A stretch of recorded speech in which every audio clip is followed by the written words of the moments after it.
Good evening, everyone. It's a great pleasure to spend the next hour with you talking about the power of behavioral insights and how they can change your thinking, your decision-making, and help us make better policies.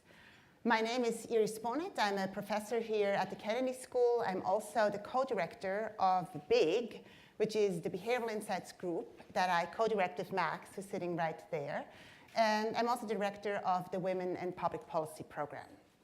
Let me start by introducing our panelists tonight. On my left, we have David Halpern, who is the chief executive of the Behavioral Insights team in the United Kingdom and also the board director. He's led the team since its inception in 2010. And prior to that, David was the founding director of the Institute for Government and also served as the chief analyst at the Prime Minister's Strategy Unit. Before that, David enjoyed some time in academia. Sadly, for all of us, left academia, but he held tenure at Cambridge and visiting positions at various other universities, including here at Harvard. Odette van der Riet, in the middle right there, is the leader of the Netherlands BIT team, which is housed in the Ministry of Infrastructure and Environment. Odette has a background in political science, in civil engineering, and her PhD is in policy analysis, something very close to my heart, and I hope to the heart of many students here in the audience.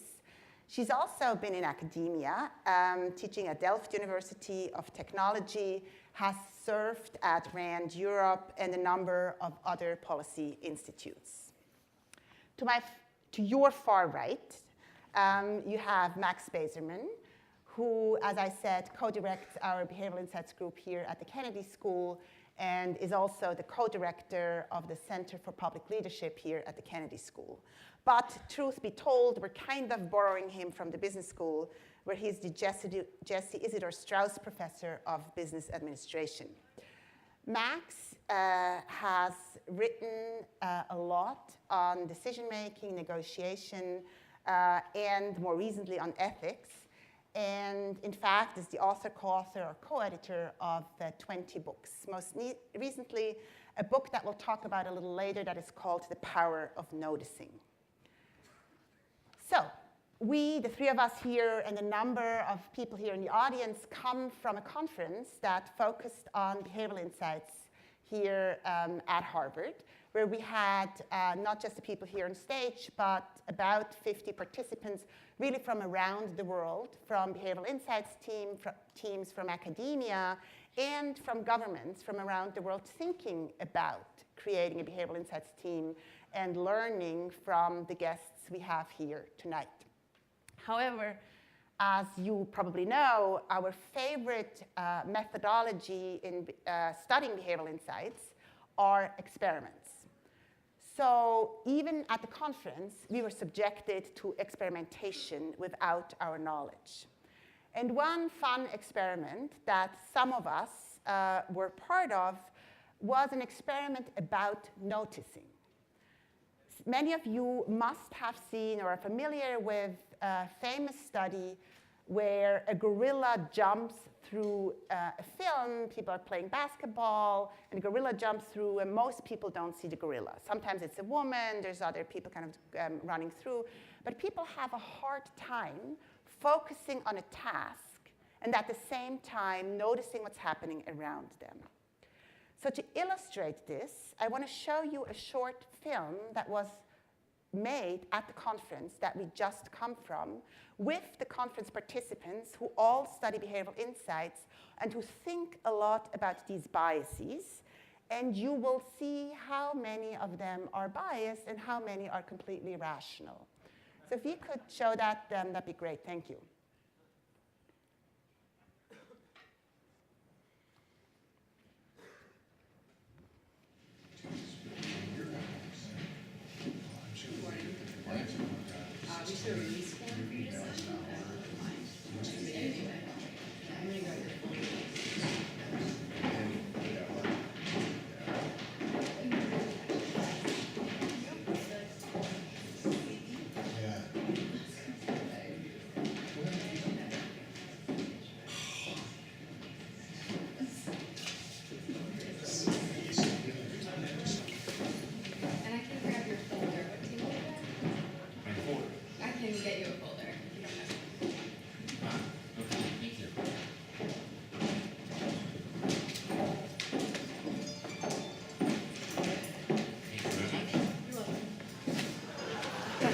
Yes, I do. Just grab your folder and decide a video release form. It's just for internal building. Today's the 21st, is that right? Yes.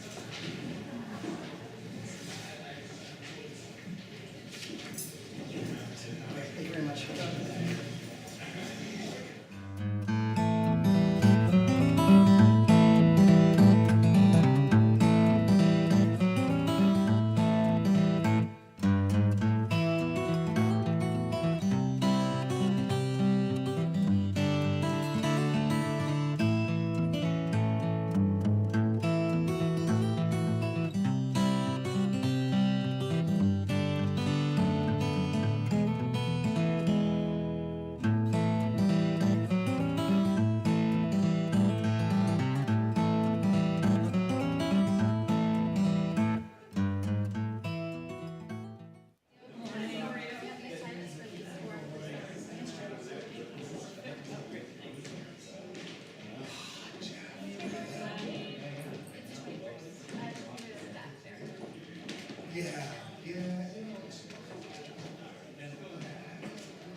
Showing there now.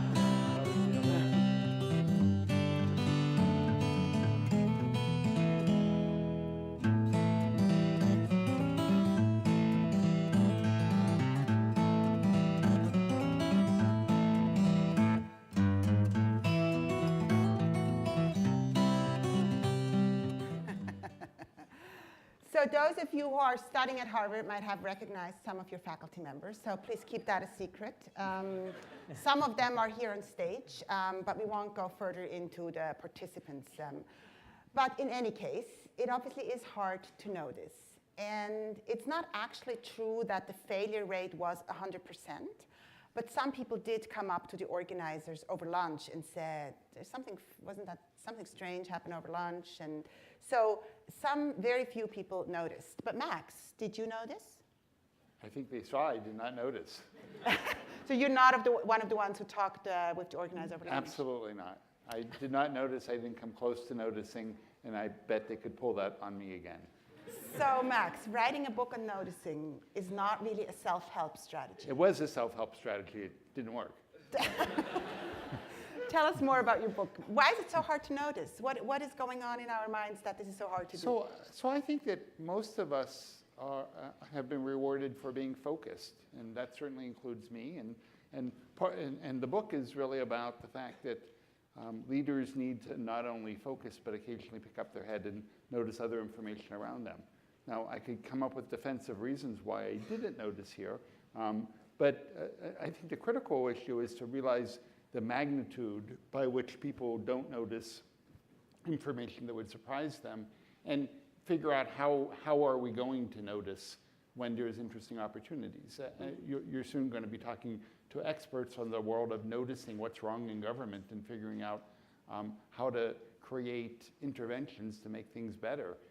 And that process really has to start by noticing that there's a missed opportunity, that things could be a lot better than they are, rather than just assuming the way the government works is fixed. So Max, are you suggesting that we can teach people to notice? Yeah. Or we can? Yeah, there's a J-term course about that very topic. Yeah. Yeah. Okay, I think we'll get back to your course maybe a little later. But yes, so we can teach people how to notice, but we might also be able to teach people how to change the environment to make it easier to notice. But we would have to notice what the opportunities are to identify what changes to the environment to make. Yeah, no, absolutely.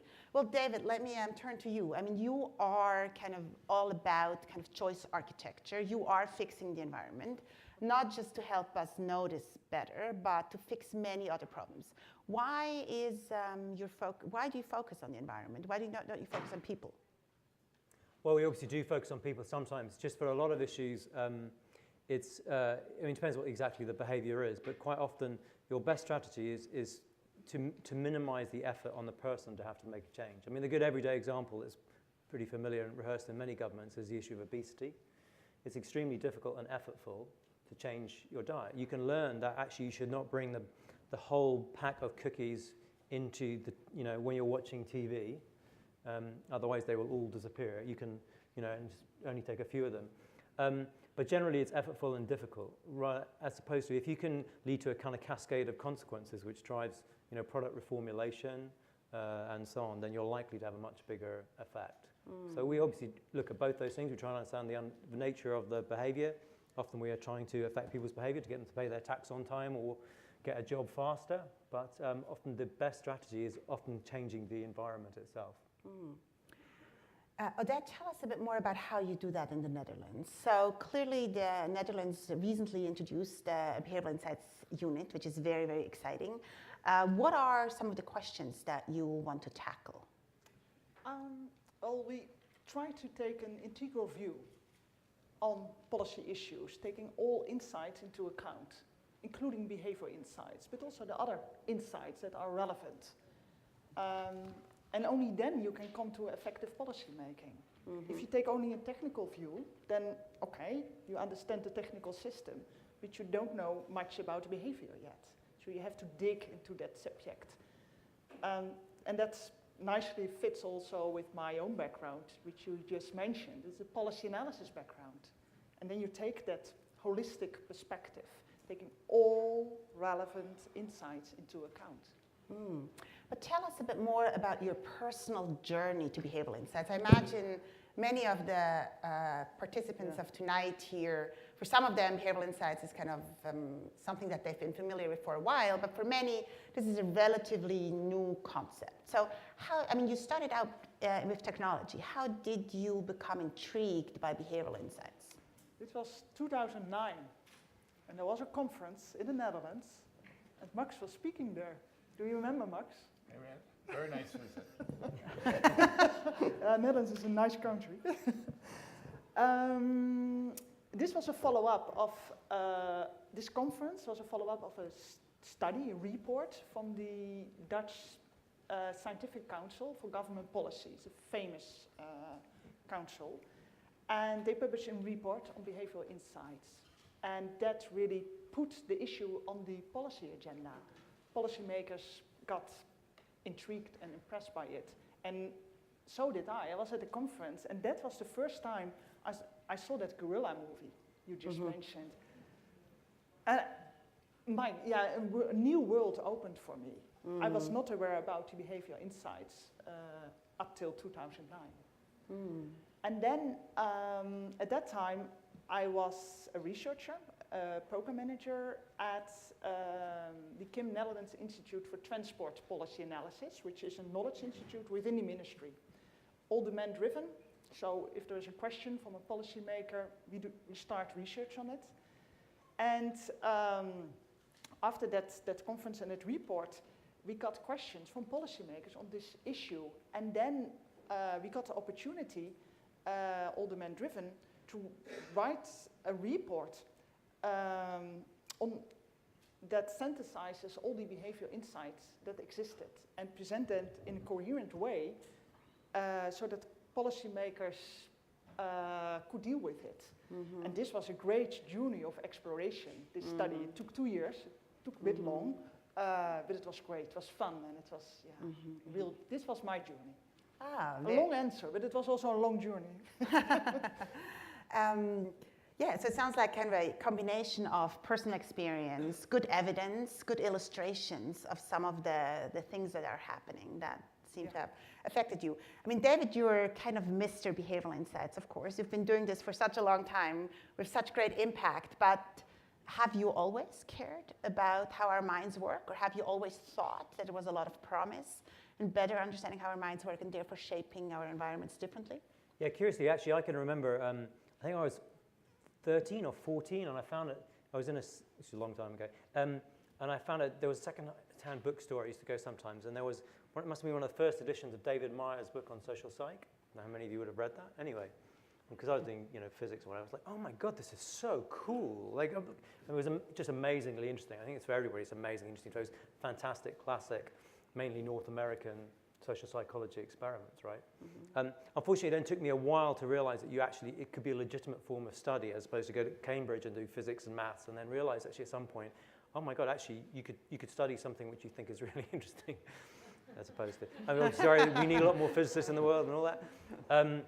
So yes, I have obviously been interested, and I was taught it at Cambridge and so on subsequently, but I think one of the interesting puzzles is why it's taken government so long in many places to realize that this body of extraordinarily interesting knowledge about human beings, that this might actually be relevant to people who are trying to make decisions about government and policy and affect behavior. In fact, even today in the conference we were at, we had a good example from another government of somebody who's a very senior figure who literally lived that parallel existence, aware of the literature and doing a day job, in particularly economics, and it hadn't come together somehow. And I think that's kind of fascinating that it's taken so long. So I want to revisit that point a little later on, but before I go there, let me also ask Max about his journey, because you've been a leading scholar on behavioral insights for so long and have nurtured the field and really created the field. But how did you find this as a home? So that's kind. So lots of people over the last few decades have cataloged the predictable and systematic ways in which even smart people make mistakes on a regular basis. In this area of behavioral decision research, now more commonly called behavioral economics, really grew up with the idea if we could figure out what people do wrong, we could fix intuition. And so we tried to fix intuition, and there was lots of research on that topic, virtually all of which was a complete and dismal failure. So we knew what the problems were, but we didn't know how to fix it. And W.C. Fields once said, if at first you don't succeed, try again, then quit, no use being a damn fool about it. And that's kind of the history of this area of research. It took a while, but really in the last decade, the field switched in terms of the prescriptive side from fixing intuition to identifying how do we encourage people to switch from system one or intuitive processes to system two or more deliberative processes for important decisions, and how can leaders use our knowledge of how people make decisions to change the structure to lead more people to more good decisions more of the time. And this whole area of behavioral insights is about how do leaders use the tools of understanding how to change the environment that incorporate the way intuition works and use our understanding to create better decisions. So for me, it's kind of following how the field has moved in terms of what we can do about this topic that I've been studying for a long time. So thank you. So clearly, I think you're probably getting a sense that we're at a very interesting moment kind of for the field and for the world of practice, where many of us are excited about the potential that we might not have felt 10 years ago. And that potential comes from making it easy for people like you and me and everyone in the film, despite our biases and despite how our minds work, to get things right. But of course, the art and craft of doing this is insights into, so what do you do with the environment? How do you change it? How do you make it easy for our minds? So David, tell us more about that. I mean, you've run so many studies, so many trials, so many experiments in very different domains, helping people find work, helping taxpayers pay their taxes. I mean, that's a big help for them. But many other good things. Tell us about how do you find the problems and how do you go about knowing what to change in the environment? Right, so the work in the last few years, essentially it's two main levels on which it operates. On the one hand, we do quite small nuts and bolts changes, some of which you touched on. And they themselves have delivered often quite powerful results, some of which you may know, so just adding an extra line onto a letter asking people to pay their tax on time, increasing repayment rates quite substantially and reducing complaints, by the way, to changing scripts in a job center, so for someone who's unemployed, to get them back to work faster. And it's also very gratifying, actually, as a policymaker, and you see these results quite fast. We also do work sometimes where you can't do a trial. You have to make a decision, in which case you're trying to think, rather like Odette was saying, that You're trying to bring to bear all the relevant information, including the behavioural aspects, in order to make a better policy judgment. I mean, how do we go about it? Well, first of all, for us, of course, what's the priority issues for the Prime Minister or for the government of the day? But, so is it a big issue? Also, is it a substantive issue in the sense that, like, how important will it be? If you can even move, smoking quit rates a very small amount, it's going to be very impactful, right? So you should spend time on it. We also, certainly in the early days, we looked at issues where we thought there was good evidence already for it being effective, not least often in North America, and we felt they could be transferable. So a series of different factors in terms of political interest, likely impact, scale of impact, as well as do we think it would be efficacious in a given case, and then both in terms of micro examples and then macro. The only other thing I would just say, which I think many people find in the practitioner world, is that do you have a cooperative partner? Even if you're coming from Downing Street, actually, it doesn't necessarily mean that a department is going to do, shock horror, I think it may be true in the White House, will necessarily cooperate. So you're also looking, given there are so many issues you can apply it for, where is the one where the door, when you push it, is opening? And so that's actually also, in practical terms, a relevant constraint. So, but I'm an economist by training. It sounds like what economists have been trying to do, at least for a very long time, but only I think you're using different instruments, don't you? Why don't you just rely on incentives or information or regulation or laws? I mean, we have lots of instruments at our disposal, but it strikes me that including an additional sentence on the letter might be a slightly different intervention than an incentive. So it's really, of course, partly the answer is we'll use any tool we think might be effective, including incentives, although sometimes it can be more effective. But look, a fairly well studied example now across the world is changing the defaults on pensions, where the conventional policy tool is to use a tax subsidy. And we spend very substantial sums in the range, not far off $50 billion odd in the UK, and tax subsidies to encourage people to save more. If we take Raj Shetty's work, say here in Harvard, we can use that to get estimates of what is the effectiveness of it. And it's about 6 cents in the dollar, 6 to 10 cents, right? That's a lot of money to spend for not very much extra saving. In contrast, 2 years ago, we changed the defaults to, it's an opt-out instead of an opt-in, rather like 401, although we've done it at a national level. Millions more people are saving. What is the rate amongst those eligible? It's 91% are staying in. It's not just that it's actually more effective, it is clearly phenomenally more effective.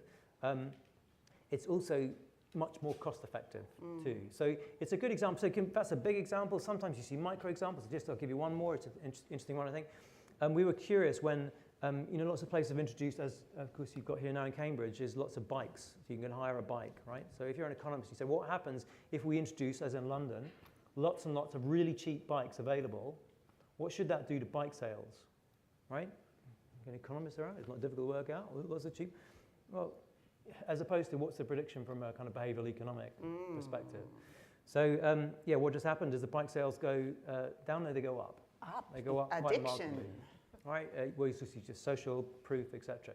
So it's particularly where you're getting these variations, and there are lots of government policies, you'll be amazed to hear, that actually don't work very well. And that's a pretty good place to start, to try, why is this not very effective? What else is happening here? And even it turns out, some quite prosaic details were traditionally been regarded. Like how complicated is a form, or can anybody actually understand what they're being asked? Turn out to be incredibly consequential. And in fact, for example, in general, we are neglectful of frictional effects and forces. So it's been very rich territory in the sense of, you've got precious public resources, you're trying to do certain things, you introduce these new models, they are often performing significantly better than the conventional tools. So we clearly have to revisit your earlier point of why it's so hard for governments to adopt these things, because it sounds like they are cheap and they are effective. So why are we not all doing them? So that's something that I think you all should think about and we should come back to. But before I do that, let me ask Odette about something that I know you've been working on, Odette, and that's kind of the power of social norms or of what the majority is doing. And I think the bike example might be one of them. If everyone is biking and you're the only one not biking, you're starting to feel like an outsider. How has that affected your thinking in terms of designing policies in the Netherlands? Social proof is a very powerful one. It's often used, for instance, in waste disposal, avoiding that litter is thrown on the street instead of in the container. And in the Netherlands, a couple of years ago, we had a very nice experiment called peak hour avoidance, in Dutch spitsmijden. For, I don't know, are there any Dutch people around? Yeah. Two, wow.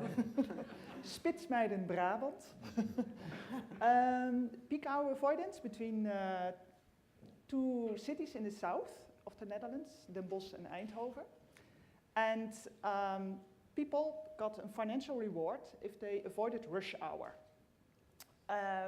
But some of the participants were challenged to submit a personal peak avoidance plan. So they wrote down, you know, how to avoid the peak, the rush hour. And then they submitted the plan to the organization. And then during the experiment, they got feedback on their own travel behavior, but not only on their own travel behavior, also on the travel behavior of others.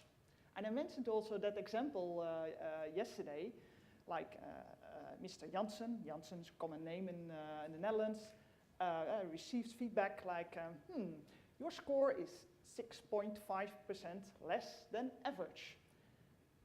And then I got the feedback from the audience, well, Americans want to be winners. Well, in the Netherlands, we want to be on average.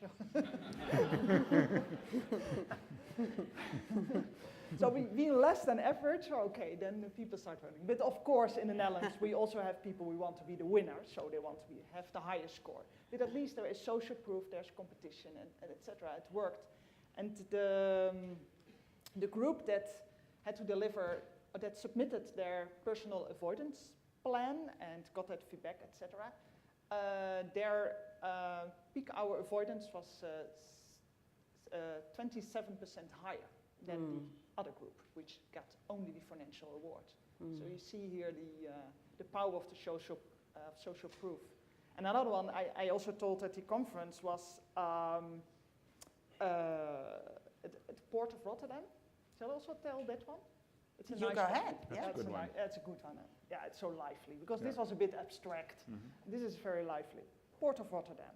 I had a photo of dock workers with tattoos on their arms, sitting proud on their electric scooter. Together, all those electric scooters and all those dock workers. And how did they manage it? Well, first of all, there was a financial incentive to buy an electric scooter, but on top of that, they got Lee Towers, for the two Dutch people, famous, a popular Dutch singer, and he promoted the electric scooter and said, you know, nice thing, etc. And then the first one bought that electric scooter, and the others followed. And yeah, there's also a Dutch saying around it: if one sheep crosses the dam, the others follow, and that's what happened. And it's great, this picture, you know, with the tattooed dock workers, you know, proud on their electric scooter. Social proof. Yeah, Well, social thank you. norm. I think we're all building kind of our arsenal of what kind of things could we all kind of incorporate in our own lives. And so far, I think we've heard the power of defaults, that they're really, really important, and we're kind of lazy and tend to stick with the things that we do now, kind of status quo bias, we sometimes call this. We've also heard some about the power of social norms, which have really been shown in many, many different domains, but also role models. And some of them might feel not so surprising to you. I mean, like, why didn't we think about that earlier? I mean, how hard is it to know that people kind of go with the herd, or that people care about some role models and might copy them? So Max, tell us a bit more about your work on ethics. You chose a hard topic, where I'm not sure my intuition would always be right, but what kind of interventions can we use to make people more honest?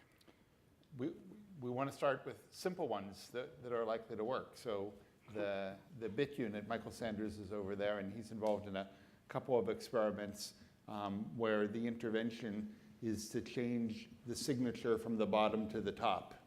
So we have lab-based results, colleagues at Harvard and elsewhere, that when people fill out forms, if they have an incentive to lie, many people lie by a little bit. Typically on the ambiguous issues of sort of how many puzzles did you solve, and the ones people almost solve, they kind of take credit for. So when we give them an opportunity to cheat, they do. In our experiment, people fill out a form and then they sign in at the bottom. And most of you, when you've signed a form saying I told you the truth, you signed it at the bottom. And that's different than when you're in a court of law in the US where you say I'm about to tell the truth, the whole truth, and nothing but the truth, and you say it in advance. So what we've shown repeatedly is that if you take the signature from the bottom saying I told you the truth and you put it at the top and say I'm about to tell you the truth, cheating doesn't disappear, but it drops in half. And we have the same results on an insurance study where people are reporting the odometer reading on their car. And our research team is quite confident, and I think Michael Sanders is optimistic, but we're quite convinced that this is an example where if we understood the psychology of unethical behavior, we should have fixed where you sign long, long, long ago. And it's certainly our expectation that 10 years from now, we'll always be signing, well, probably won't be signing, we'll be clicking at the top, but we'll do it before rather than after, because it turns out that if people are willing to cheat a little bit, they're willing to sign their name. But if they say, I'm going to tell you the truth, they have a greater propensity to do so. So it's, and that set of studies is kind of at the intersection of noticing opportunities to change people's behavior. And it's highlighting the fact that if leaders want more ethical behavior, you might want to change people's hearts and minds, but that might actually be difficult. And you might be able to just change your behavior by changing what the task looks like. And I think it's a job of leaders who want more ethical organizations to use all the tools at their disposal to change people's values, to change people's minds, but also to just change their behavior, skipping hearts and minds if that's the easiest path to more ethical behavior. So all the interventions that the three of you have mentioned seem to, broadly speaking, make the world a better place. But still, David, now I'm coming back to your earlier comment, clearly not everyone is doing it. So what is hard about using behavioral insights, implementing them, creating a behavioral insights team of the scope and scale of the UK? What can we learn from your success? Well, so two questions. One is why isn't it happening more widely? I mean, people have very plausible models of human behavior, many of which taught in leading institutions, which just turn out to be quite wrong. Yeah. So it's rather important. So it's not that people have got nothing in their heads as policymakers. They do have various theories. So they just often, and indeed in our everyday life, we're often wrong about them. So that creates a strong fixation and anchoring to where we started. We see that in professional practice too, right? It takes a very long time for new practices to diffuse in terms of what's more effective versus less effective practice. So there's that, I think, is not to be underestimated as a force. It took a long time to figure out the bloodletting, might not be the best way of curing people or whatever. And the same may be true for big chunks of economics, for example. So there's that. I mean, there are other issues too which come into it, which are not to be sniffed at. So in my own view, the politics of it is very important. And we have albeit a small n, we have an example in the UK. So, I mean, when I came into government in 2010 to work for Tony Blair, from Cambridge, having done psych, I thought, well, let's use some of this stuff here. And we did do a paper on behavior change a decade ago. I tell you a story because it makes a point. Why would you not do it? It's because you can look at the UK now and see a success, but actually we also have had problems too. Anyway, I remember coming in to work on the day when it was to be launched, this paper. It had already been leaked, and it was already on the front page of the newspapers. There was a document, it was a think piece, we called it. It wasn't, and in fact, it said on every single page, this is not a statement of government policy. Anyway, good luck with that.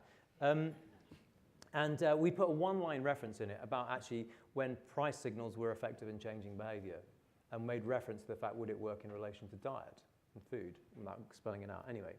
So by the time it was on the front of the Times, it was a big pork pie with Prime Minister's strategy, and it proposes fat tax.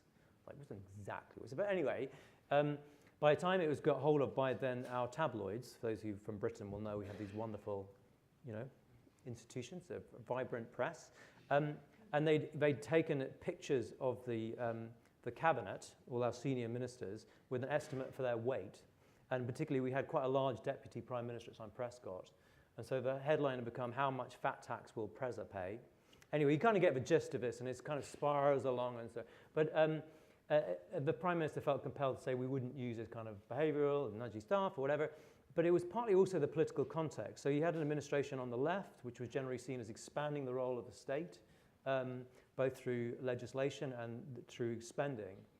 Jumping forward to 2010, we have a centre-right government, which is generally its instincts are seen to be reducing regulation, reducing the size of the state. We also have austerity issues. In that context, the use of some of these behavioural nudge approaches turns out to be much easier and more comfortable, actually. So, I mean, there can be lots of reasons to get in the way. It can be lack of expertise. It can be fixation on stuff. The political context can be important too. I mean, I think what I hope and I think we're seeing now is that once at least one or two countries have moved forward using these approaches, they seem to be very effective, and the public are generally comfortable with these applications. We're seeing it spread very rapidly through a number of other countries. It's much easier to at least to follow and adopt afterwards. Odette, tell us about how the Behavioural Insights team in the Netherlands was created. Well, the success of BIT UK was the impetus for the creation of a behavioural insight team within our ministry. And the decision was a decision by the top management of our ministry, so not the politicians, but the top civil servants.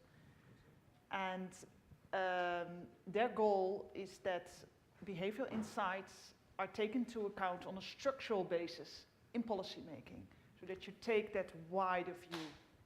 That's the goal. And to facilitate that, to support that, a behavioural insight team was installed. And then the first year was just, as a kind of an experiment, just starting, light, also in a network form, so that you make maximum use of the existing people and knowledge, etc., and bring that together.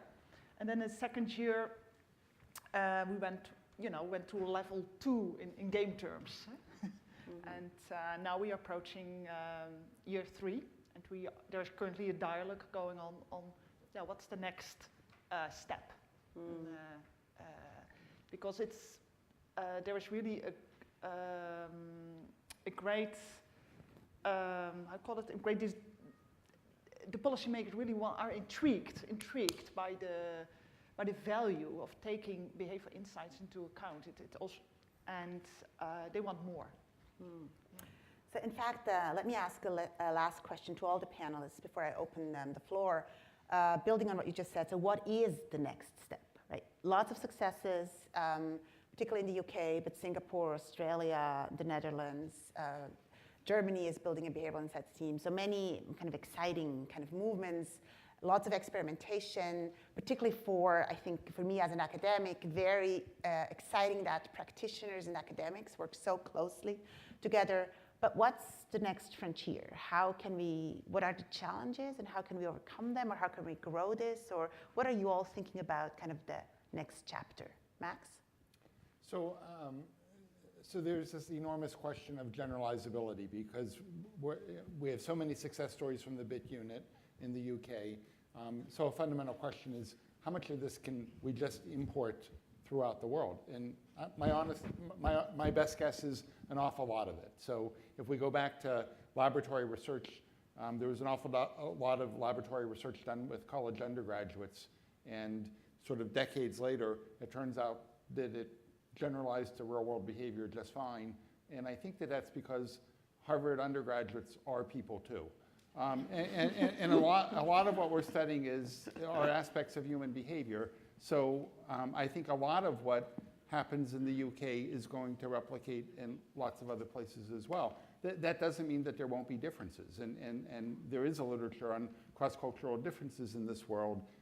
So I think that we're going to observe those. I think we're going to learn more about what are the patterns where we need to be culturally sensitive, and what are the opportunities where we can just sort of adapt the amazing research that exists on defaults and social norms, et cetera, et cetera. What's a laundry list of stuff that there's just no reason not to move fast on generalizing to other countries, and where do we need to learn to be culturally sensitive? We'll also see a literature develop just predicting what kind of nudges are most likely to be effective. So right now, the scientific use is still an art form on the front end of which topics do we go after, and I think that we'll see more systematic study of that over the upcoming years. Let me ask you kind of a short follow-up question. Do you think leaders will use this or will find this a useful tool to become more effective as leaders? Yes, as our students get older. As you know, Iris, you and I are guilty of starting this entity called the Behavioral Insights Group a year and a half ago. And what we're guilty of is that we created a research unit, and we thought about the faculty, the 25 faculty members around campus who do field experiments for the public good. And it was after we had launched this entity that students started to show up, Robert Reynolds repeatedly, but other students as well, saying, but what are you doing about students? And I said, what students? And it quickly became clear that behavioral insights and the work of David Halpern and Thaler and Sunstein's book Nudge and Kahneman's Thinking Fast and Slow had permeated the culture of the Harvard Kennedy School to a degree that I certainly had no idea existed. And so the teaching side is a wonderful opportunity and challenge that we just didn't see coming, certainly this quickly. So I think that as the people who are getting master's degrees at the Harvard Kennedy School now end up in positions of leadership, I think that this will permeate along with it. Certainly there are people who are older than our students who will sort of pick up on the theme, and we see a lot of that occurring as we go. But it's always the next generation that's easiest to sell on innovative ideas. Thank you. Odette, where do you see us going? Well, many ways. But one challenge is, of course, to break the routines in policy making, so that time and resources are built in the policy making process to do proper analysis, to do proper evaluation. That's an investment, and there is a high return on investment. It pays off, later on, but it's a pre-investment. And policymakers are also human beings, and human beings tend to jump to conclusions, and you have to break that routine, and that's a challenge. It's a challenge. Yeah. David, what are your last words of wisdom for us, our panel here? Where are we going?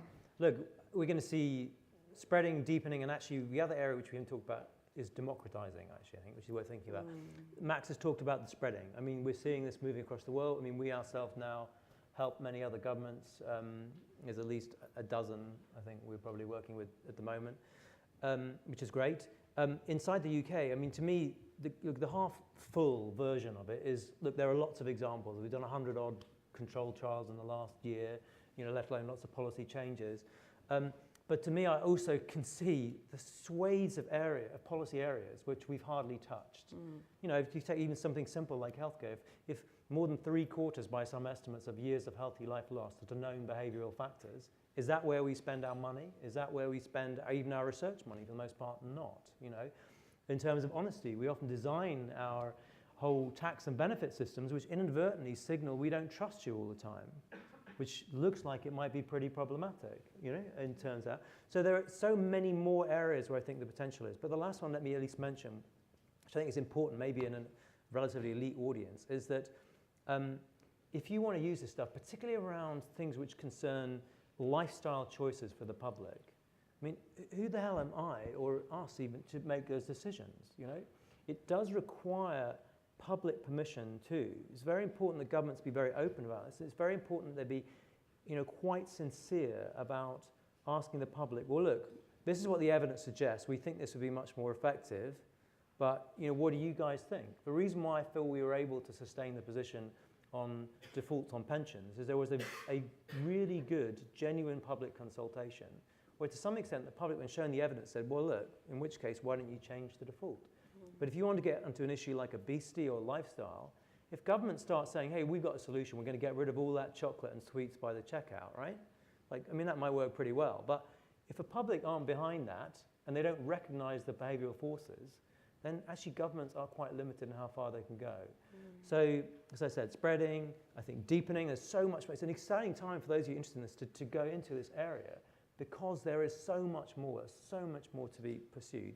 But as I said, I think we also have to have a kind of humility and a preparedness to take our cue often from the public as well. And there's not been enough of that yet. Thank you very much. With that, let us open to questions that you might have. There are 4 microphones, 2 here on the ground floor and 2 right up there. If you could please introduce yourself with your name and ask one question that ends with a question mark. I'll start right there, please. Good evening.